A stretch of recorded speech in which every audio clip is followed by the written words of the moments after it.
पिछले अध्याय में हम लोग मराठाओं के पतन के कारणों की कुछ चर्चा कर चुके थे। इसी क्रम को आगे बढ़ाते हुए मराठाओं की शक्ति के पतन के अन्य कारणों की चर्चा इस अध्याय में हम लोग करेंगे।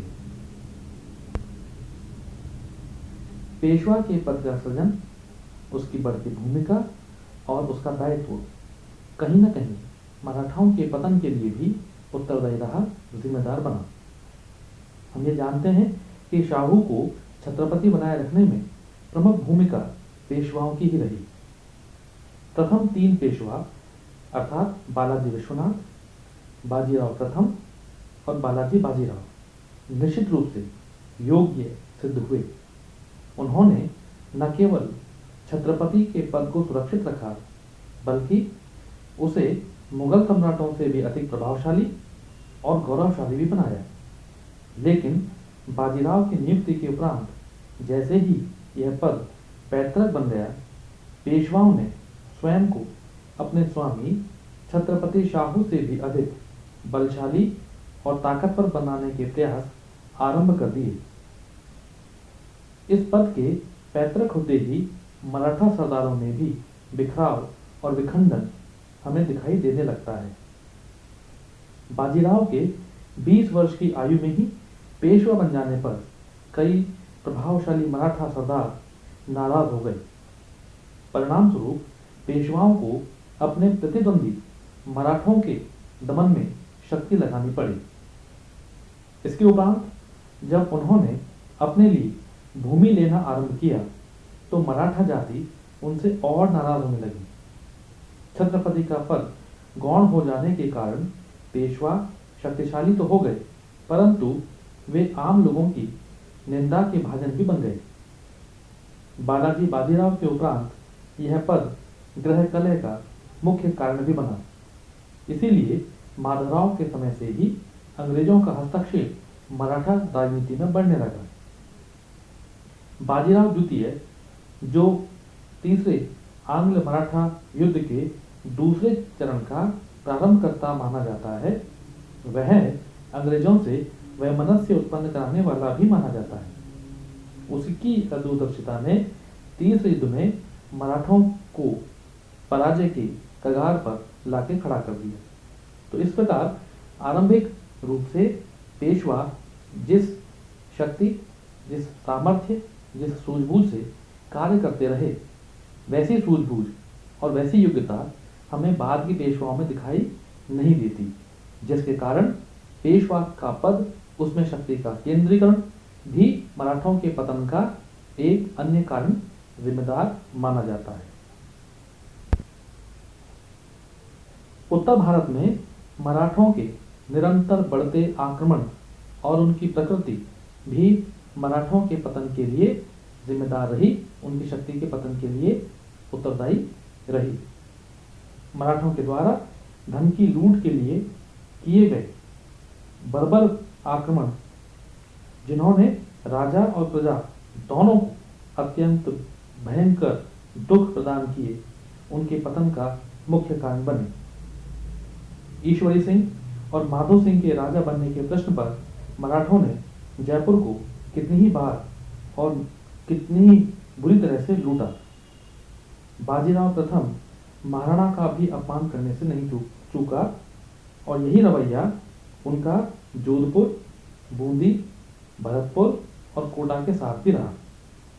मुगल दरबार के कई अमीर उनसे दिल्ली और दिल्ली के लाल किले की लूट से बहुत नाराज थे और यही कारण था कि उत्तर भारत के नरेश अंग्रेजों से मराठों को परास्त किए जाने के लिए निरंतर संपर्क में रहे और मराठों के अंग्रेजों से परास्त होने के उपरांत वे अत्यंत प्रसन्न हुए।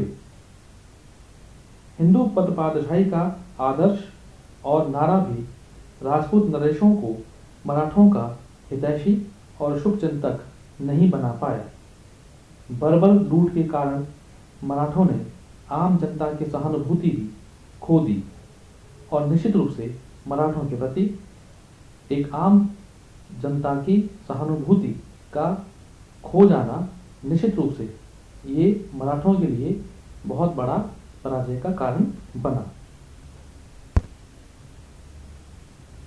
इसके अलावा मराठों ने अपनी परंपरागत युद्ध पद्धति, जो छापामार या गुरिल्ला युद्ध पद्धति के नाम से जानी जाती है, उसका भी धीरे धीरे परित्याग कर दिया। शिवाजी के समय से ही मराठों के पास पर्याप्त अस्त्र शस्त्र और धन धान्य सैनिक नहीं थे। तत्कालीन समय में स्थायी सेना का भी अभाव था। युद्ध के समय मुस्लिम सुल्तानों की भांति वे भी आम लोगों को लूट का प्रलोभन देकर संगठित कर अपनी सेना में शामिल करते थे, लेकिन वे शत्रु पर आक्रमण छापामार युद्ध पद्धति से ही करते थे और अपनी सुरक्षा भी छापामार नीति से ही करते थे, जिसका परिणाम यह होता था कि वे शत्रु को भारी नुकसान पहुंचाते और विजय प्राप्त कर लेते।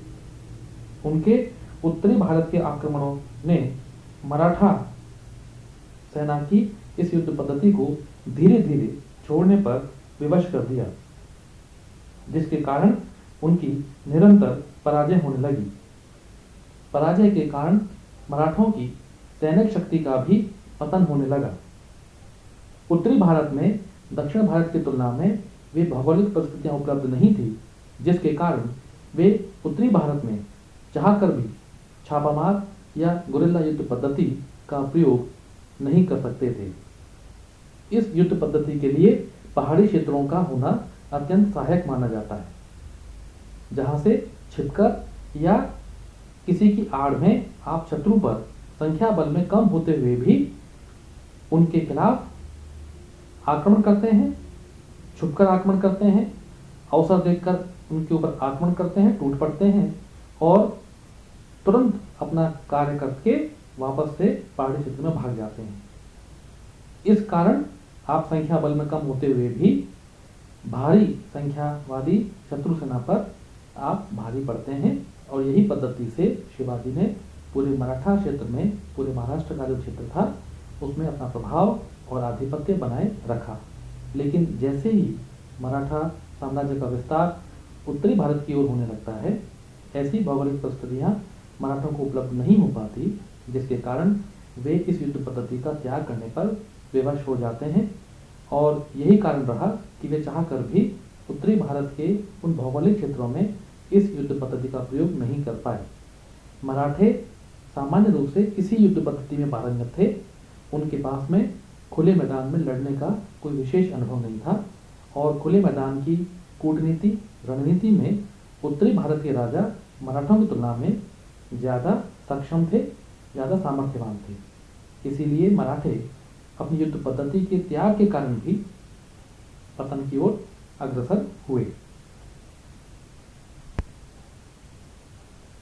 अन्य कारण के तौर पे फ्रांसीसी शक्ति का भारत में पराभव भी मराठों के पतन के लिए कहीं न कहीं जिम्मेदार माना जाता है।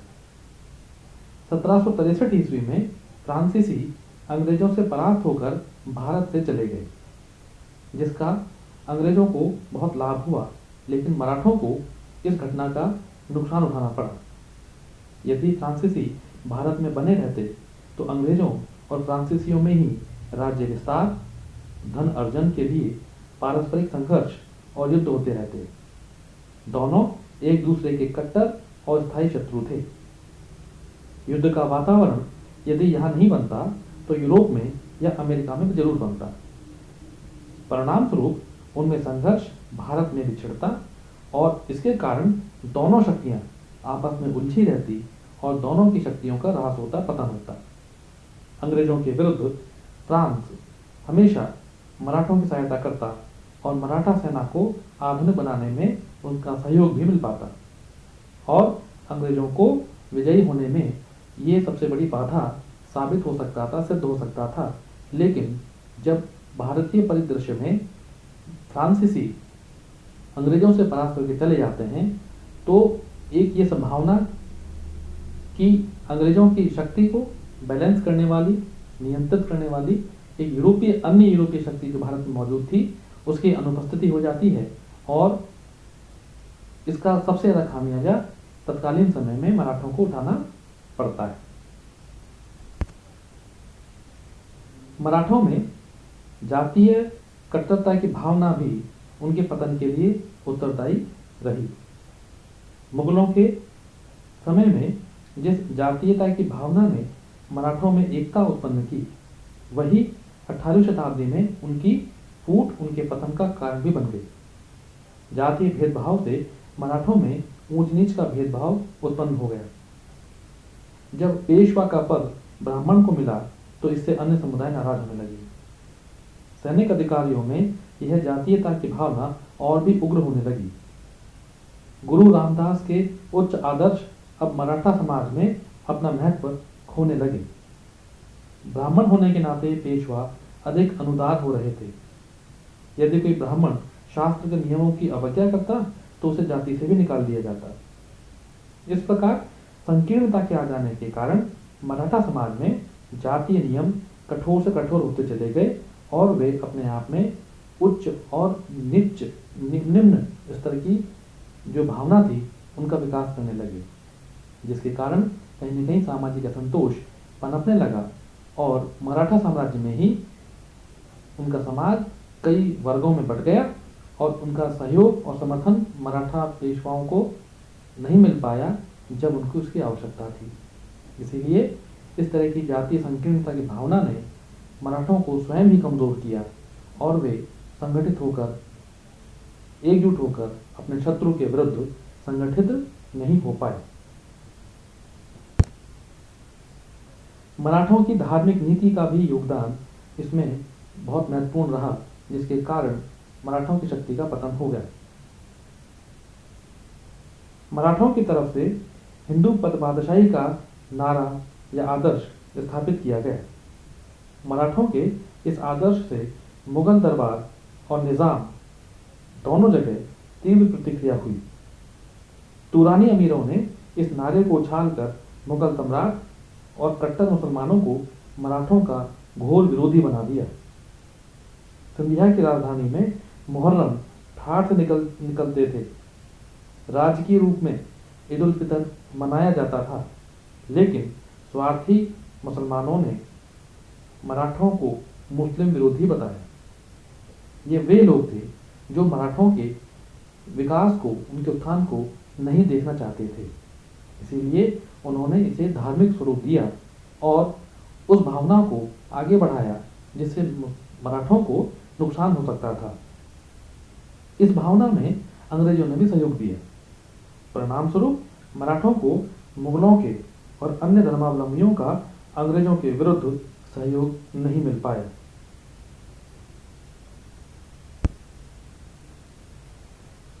ब्रिटिश कूटनीति का प्रभाव और योगदान भी मराठों को पतन की ओर ले जाने में महत्वपूर्ण कारक सिद्ध होता है।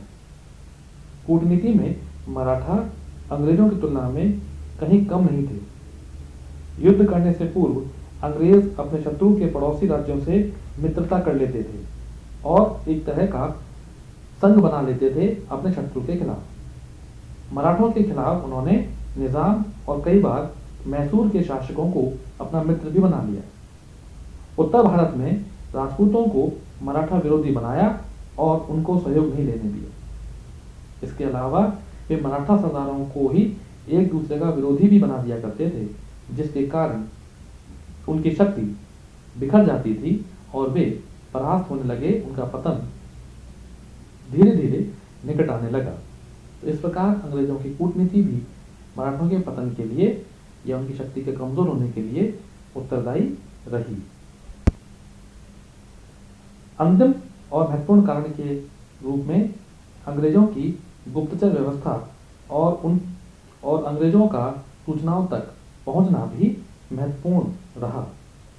मराठा शत्रु सेना के संदर्भ में कुछ जानकारी प्राप्त करने के लिए अंग्रेज साम दाम दंड भेद सभी तरह की नीतियों को अपनाते थे।